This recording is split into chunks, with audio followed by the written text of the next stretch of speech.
Stop using Aperture for exposure. In this video, I'll show you how to use Aperture to build your own photography look. By the end, you will know how to create your own signature style, the one that separates you from the crowd. Alright guys, let's build a look with Aperture. But first, let's see how Aperture works with light. Because once you understand that, you can control the look you create. Part number 1, what we really need to understand. So we all know that there is a diaphragm in the lens. And what is the job of the diaphragm? All it does is either block light or let the light through. That's it.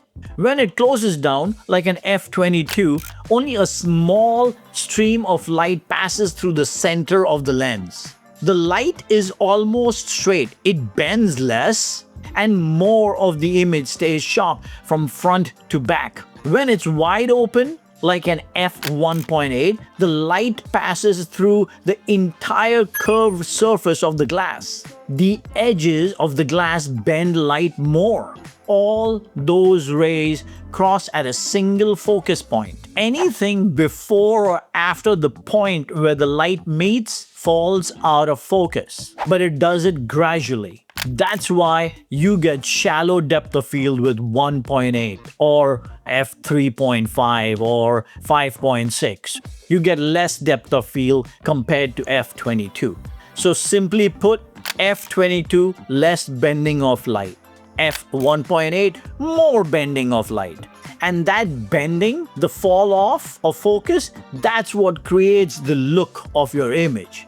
f/22, you create less of a look and you actually document exactly what the camera sees or what you see.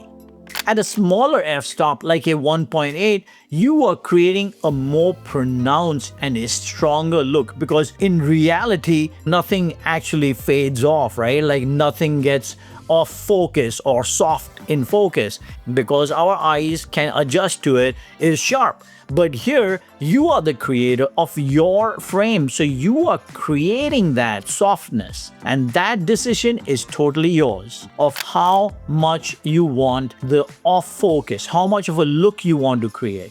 But here's the thing, understanding how light bends and creates that soft focus is just half the story. The real secret is how your eyes and your brain see the world differently than your camera. And once you know that, you'll understand how Aperture can shape not just the sharpness, but also the emotions.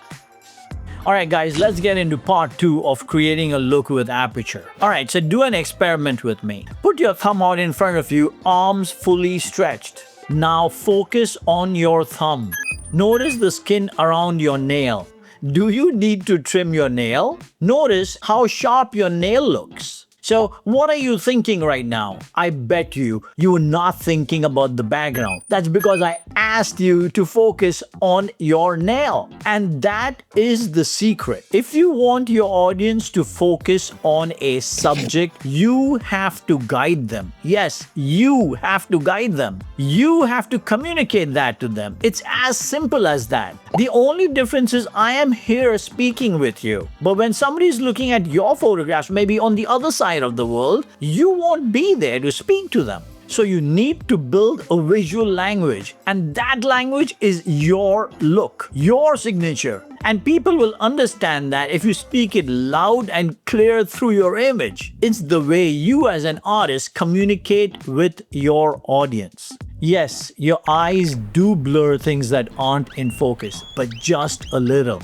And here is the interesting part. Our brains smoothen out that blur so it's hardly noticed. It feels like a seamless transaction. And that is exactly what you need to do with your audience through your images. And honestly, imagine if we saw everything sharp all the time. It would be a total chaos. We would not know where to focus on and what to focus on. So smoother transactions are better. At least for me they are. That's why as an artist, I don't want my audience to look at everything in my frame. I want them to notice only what I want them to see. With Aperture, I can decide what they see first. I can shape the softness based on my belief system, and I think you can do exactly the same. Now keep this thing in mind. When we see through our eyes, everything is moving. We are moving, the subject is moving, our attention is moving.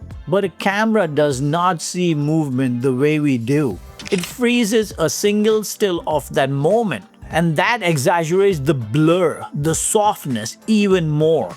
That is the power of Aperture. The camera can make the background melt away, or it can keep everything tack sharp. And that choice of how much blur you add or you take away is exactly what makes Aperture such a creative tool. But here's the thing, Aperture alone doesn't just finish the job of look building. There is one more factor that completely changes the look, and that factor most of us overlook it. Let me show you what it is. That's what brings us to part number 3. Let's take a look at some of my images. Look at this horse. Look at this Arctic wolf. Look at this Arctic fox. Look at this snowy owl. Look at this bull. Do you think I want my audience to focus on the subject? No, I don't. I want them to focus on the subject's eye. Think about it. When you speak to somebody, where do you look? Do you look at the whole body, or do you look straight into their eye? For me, it's always the eye, because that is where the connection is. So this is my philosophy. If I want my audience to connect to my subject, then I want them to look at my subject's eye as well, right? And that's why I use the widest aperture my lens can provide. So I can focus on the eye and everything else can slowly but surely melt away, because the eye is where the connection is. To me, what's happening here or what's happening here or what's happening here is not important. But if I'm using the smallest f-stop, if I'm focusing on the eye, it's not so blurry that you can see this, because I'm shooting at quite a bit of a distance, right? So you can see it, but it's not important. And our subconscious mind literally focuses on the eye and lets go of the rest of it in any case. So why should I show it to my audience to distract them? All of a sudden, what if I had ears like that? Now, would you look at my eyes or would you look at my ears? Right? So I don't want to distract my audience. I want my audience to look straight into the eye to build the connection. Hence, these guys are not important. Yes, they should be looked at. Yes, you should look at them. Yes, it should be in the frame. Yes, your audience will look at it, but they will not focus at this. They will focus at this. This is where connection is built. And only if you guide your audience to look here, your photographs will never be forgotten.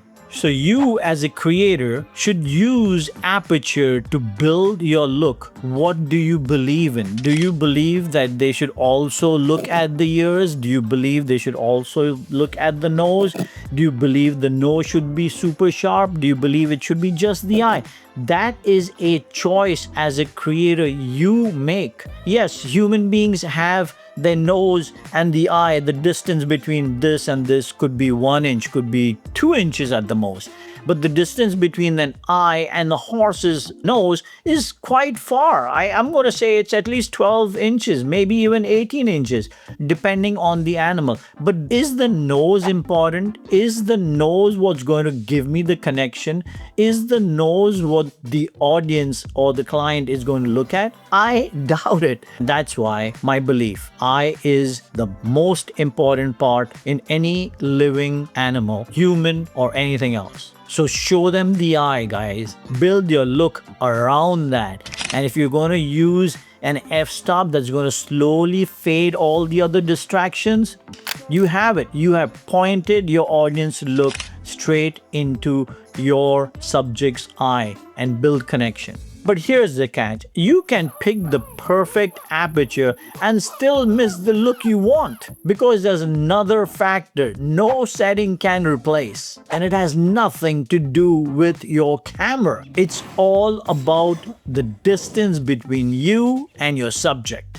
Alright guys, that brings us to point number 4. Let's talk about look building through aperture and distance between you and your subject. So look building is easy, but just choosing the right aperture is not enough. The distance between you and your subject plays a huge part in look building. The closer you are to the subject, the blurrier the fall off becomes.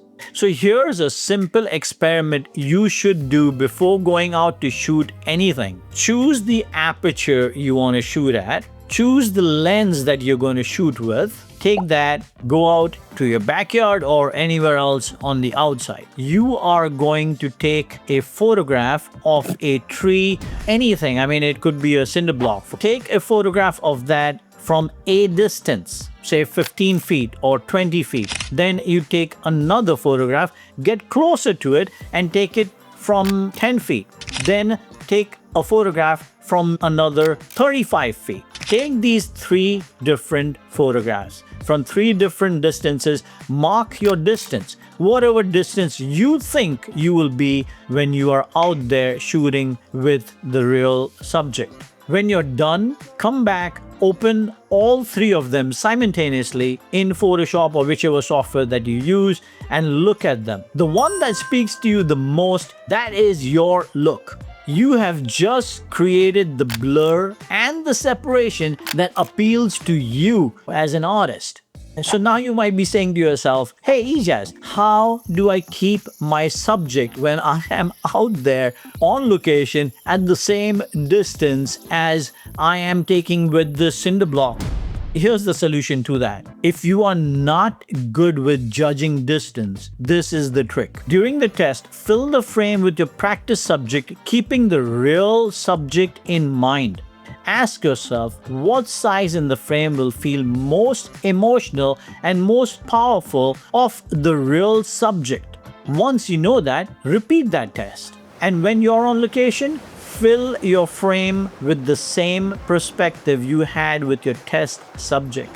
That way, you will not have to calculate any kind of distance, because if you have the tree in your frame that much, and if you have the real subject in your frame that much, that means you are at the right distance of creating your look. If your real subject becomes smaller, you will have to move closer so the real subject becomes the same size in your frame as your test subject was. Or if the subject becomes bigger, then you will have to move away so this way it becomes the same size as it was in your test frame when you were doing it, like the tree or the cinder block. But also know, if you're not 100%, that's absolutely okay, because it's not a game of just the distance, it's a game of the distance and the aperture. If you're not 100%, it's okay. The more you shoot, the better you're going to get in judging the distance. The more experiments you do, the more you go out in your backyard, the more you start to say, okay, this is my subject and I want the same size of my subject to be when I'm really shooting. The more you do all these experiments, the better you will get in building your look. If it doesn't work for you the first time, please don't give up. Do it again, do it again, do it again. Because the only thing that makes you an artist like yourself and not everybody else is your look. It is so important, and everybody seems to just ignore that. Please don't. I am very rigid when it comes to look building, when it comes to my ISO, when it comes to my aperture. I don't change those things. You know, as it is when you're there in the wild, nothing is in your control.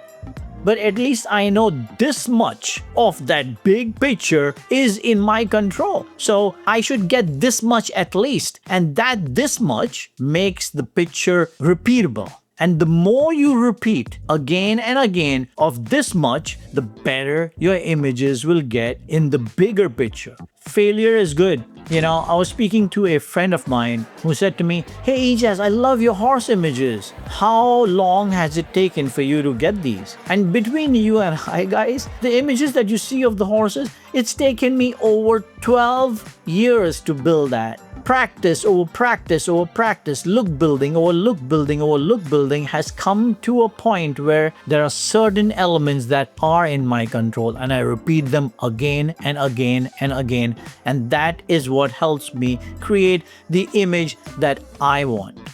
Congratulations, now you know how to build your own look. But here's something I'm going to tell you. Aperture and distance is not the only way to build a look. You need to find the right ISO. Everybody just turns around and says, oh, I shoot at the lowest ISO. I shoot at whatever the camera manufacturer says so there is less noise. Let me explain one thing to you. When you're building a look, you are building a look with many components put together. If you are going to take that blurriness into your look building, and if you're going to add noise or grain, whatever you want to call it, into it, look, your look has doubled. Now that is your look, and that's the reason why I combine my f-stop, my distance, along with my ISO. I do accept noise. In fact, I would never shoot with something that is absolutely clean. Why would I do that? Real life is not clean. Real things are not clean. I'm not saying I use the noise where everything is distracting. No, I don't want to distract my audience. I use it to create emotion. The combination of aperture, of distance, and ISO. If you guys want to know more about ISO, here is the video for you. How to create your look with ISO, how to choose the right ISO, not just the one that the camera manufacturer says, and not because the world is using 100 ISO because it's the cleanest one. I'll speak to you guys soon. Thank you.